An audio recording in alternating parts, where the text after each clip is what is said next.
آیا این جان ناقابل از جان عمری که در محراب شهید شد بهتر است؟ آیا این جان ناقابل از جان عثمان ذی‌النورین که بر سر قرآن شهید شد بالاتر است؟ آیا این جان ناقابل از جان علی بن ابی طالبی که در مسیر مسجد شهید شد بهتر است؟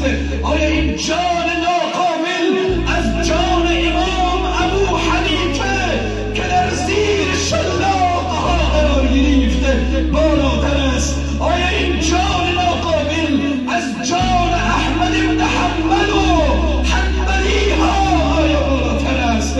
عزیزان، تا چی وقت این امامه ما به زمین نیفته؟ تا چی وقت این جان ما در راه الله تکه تکه نشه؟